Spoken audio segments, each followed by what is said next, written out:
और cos alpha. Clear है? Clear है? ये T1 हो गया। अब रख दीजिए वैल्यू इसमें, alpha equal to pi by 4 रख दीजिए। तो cos pi by 4 1/√2 0 minus 1/√2 0 1 0 1/√2 0 1/√2। Clear है सबको? ये हो गया। क्या जी आपका मोबाइल में कैलकुलेशन क्या देख रहे हैं? अब इधर देखो पहले। क्लियर है? तो ये हो गया। खुद से कर लेना क्या करना है। ये T1 हो गया। अब क्या करेंगे, P1 का इन्वर्स और A P1 निकालेंगे। ये उसको हम डायगोनलाइज करेंगे। ऐसे डायगोनलाइज करते हैं भाई, ऑर्थोगोनल ट्रांसफॉर्मेशन।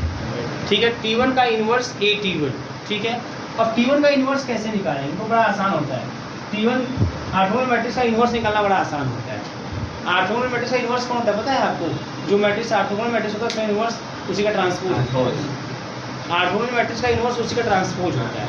इसी का ट्रांसपोज ले लीजिए, इसका ट्रांसपोज लीजिए। तो मान क्या कर दीजिए, जैसे यहाँ पे माइनस है तो यहाँ प्लस है, तो यहाँ माइनस कर दीजिए, यहाँ प्लस कर दीजिए, हो गया काम खत्म। वही होता है। इसका ट्रांसपोज ले लीजिए। तो transpose first row first column जो क्या आएगा, बस जहाँ है ना यह हो गया इस तरीके से। और second row second column 0 1 0, third row third column 0 1, यही ना। खाली अंतर क्या होगा देखो, यहाँ माइनस था यहाँ प्लस था, तो यहाँ माइनस हो गया यहाँ प्लस हो गया, इतने बार ये हो गया। तो रिजल्ट इन्वर्स निकालना बड़ा आसान होता है। फिर ए क्या है 1√2 2 और √2 3 और √2 और 2 √2 1। और फिर T1 क्या है 1/√2 0 माइनस 1/√2 और 0 1 0 1/√2 और 0 1/√2। क्या कन्फर्म है सबको? बुरा करने आता है सबको? इसको मिटा दे रहे हैं, नोट कर लेंगे।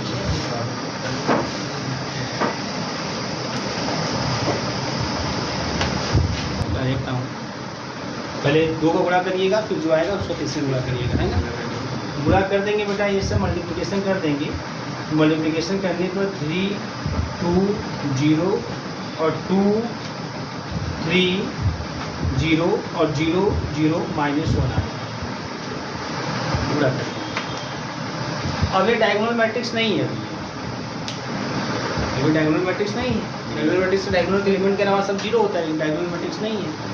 इसमें फिर से लगाएंगे जरूरत।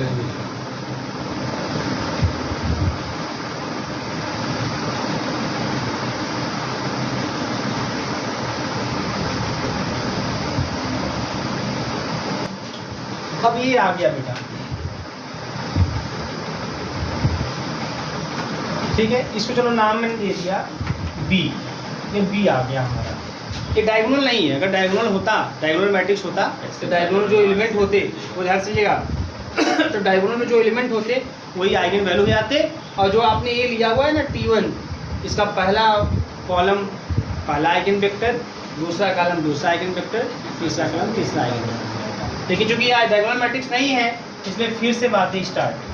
B = 3 2 0 और 0 3 0 और 0 0 माइनस 1।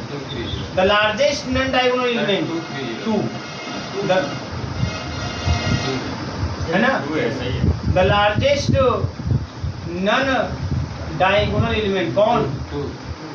2 ही है। अब भी 2 ही है, लेकिन 2 किस प्लेस पर है? A12 या A21 के प्लेस पे है, जो कि 2 है ना।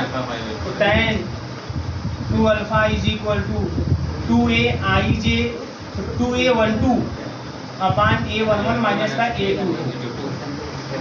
यार ध्यान दो, है ना। क्लियर? तो जब रखोगे बेटा 2 × 2 और a11 क्या है 3 है और a22 भी 3 है। क्या दिख रहा है आपको? अल्फा = 3 पहले कोई दिख रहा है ना, ये फिक्स है। ठीक, आपके लिए। अब इसके बाद आपको T2 लेना है। अब बताओ, इसमें 1 2 है ना, 3 नहीं ना है, तो T2 कैसा लोगे आप? ऐसा वाला, मतलब तीसरे वाले पे 1 रहेगा।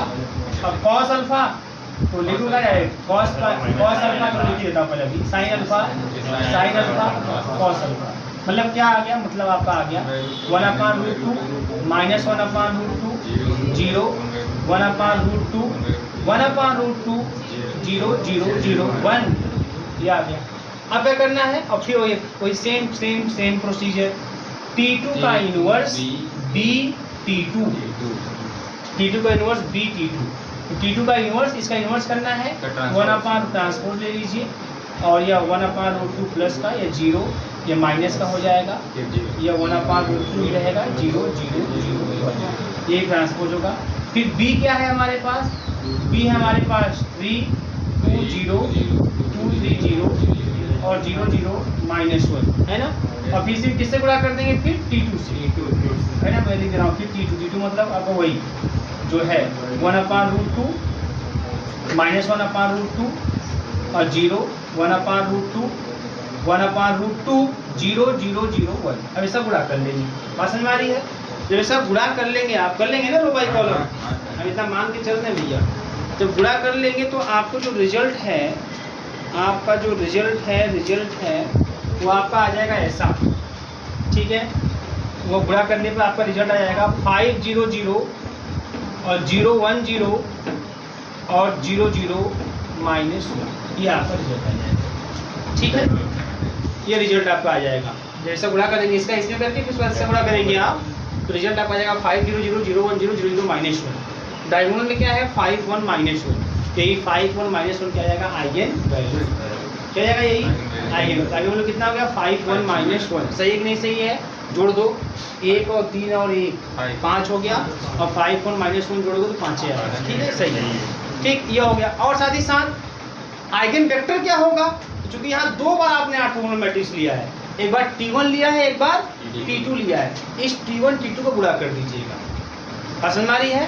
अब क्या करेंगे आप T1 T2 का गुणा कर देंगे, T1 T2 का जब गुणा कर देंगे आप, तो गुणा करने पर जो आएगा उसमें पहला रो पहला eigen vector, first eigen vector, दूसरा रो सेकंड आइगन वेक्टर, तीसरा रो थर्ड, पसंद आ रही है। अगर यहीं पर डायगोनल मैट्रिक्स हो गया होता, डायगोनल का एलिमेंट आइगन वैल्यू और यही T1 का पहला कॉलम वेक्टर, पहला आइगन वेक्टर, दूसरा तीसरा हो जाता, लेकिन चूंकि 2 स्टेप में आया है तो T1 T2 को गुणा कर लीजिएगा, गुणा करने पर जो पहला आपको कॉलम वेक्टर दिखाई देगा, कॉलम में एलिमेंट दिखाई देंगे, तो पहला आइगन वेक्टर, दूसरा आइगन वेक्टर और तीसरा आइगन वेक्टर, और ये तो आपका हो गया आइगन वैल्यू 5 1 -1। ये तरीका है जैकोबी मेथड का। आज के लिए इतना ही, ठीक है, और बातें फिर कल सेम टाइम, सब कुछ सेम है।